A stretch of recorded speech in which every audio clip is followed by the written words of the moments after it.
Assalomu alaykum, Annur kanali obunachilari. Navbatdagi obyektimizni asosiy shitini bitirdik.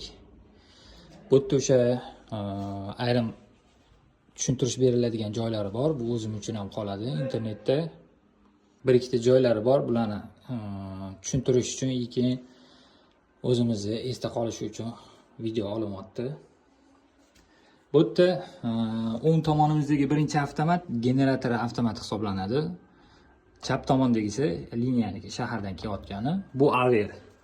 Qachon shahar tomonda o'chadigan bo'lsa, generator orqali ishga tushadi. Generator liniyasiga o'tadi. Shunda bundan chiqib turib UKK ga tushadi. Undan keyin bypass avtomatlarimiz bilan averga tushadi. Bypass avtomatni ikkinchisini yoqsa, aver o'chadi, digitoplar. Keyin bunda paketniga o'tadi. Paketni orqali boshqa fazalarga olsa bo'ladi. Xo'p, bundan chiqib bunga keladi. Bu yerda bypass avtomat qo'yilgan stabilizator uchun. Qachondir stabilizatorda muammo bo'ladigan bo'lsa yoki bo'lmasa, hozir mana kuchlanish joyida bizada 230, 231 yaxshi kelyapti. Agar qachondir naprяжение xuddi shunaqa bo'lib tursa, stabilizator kerak emas bo'ladigan bo'lsa, bypass rejimiga o'tadi.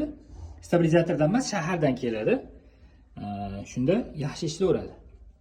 Qachon agar kuchlanish tushib ketadigan bo'lsa, 200 dan past 190, 180 keladigan bo'lsa, avtomatni shunday pastga tushirib qo'yilsa, stabilizatorga o'tadi. Stabilizatordan keyin yaxshi напряжение kirib kelaveradi. Ikkinchi qatorimiz, uchinchi qator bizda etajdagi ketayotgan glavniy kabellarni uzashtasi. Masalan, bu yerda master kulchator qo'yilgan, mana master kulchator orqali biz bitta stabilizatorga ajratganmiz. Bunda birinchi etaj chirog'i, ikkinchi etaj chirog'i, mansardan chirog'i, podval chirog'i bor. Uzo qo'yilgan, uzo inson to'kurmasligini uchun olib qo'yilgan. Qachondir o'sha etajda nima deydi, chiroq yonmasa, demak o'sha etajda uzosi ishlagan bo'ladi. Kimgadir qanaqadir elektriskiy xavf bo'lgan bo'ladi. Shu orqali ishlaydi. Bu tomonga qo'yganimizning sababi stabilizatorda bo'ladigan kamchiliklarni oldini olish uchun. Stabilizatorda ham qanaqadir obmotkalar kuyishi yoki bo'lmasa korpusga tok chiqishi mumkin. O'sha utechkalarni oldini olish uchun bu uzo qo'yildi. Uzoni ko'p qo'yganimizning sababi inson xavfsizligi. Xo'p, bizda 63 amperli avtomatlardan qo'llanilgan, hammasida 1/10 kabel tashalgan montaj uchun. 63 ga 1/10 kabel bir-biri bilan yaxshi chiqishadi. Xudo xolasa hammasi yaxshi bo'ladi.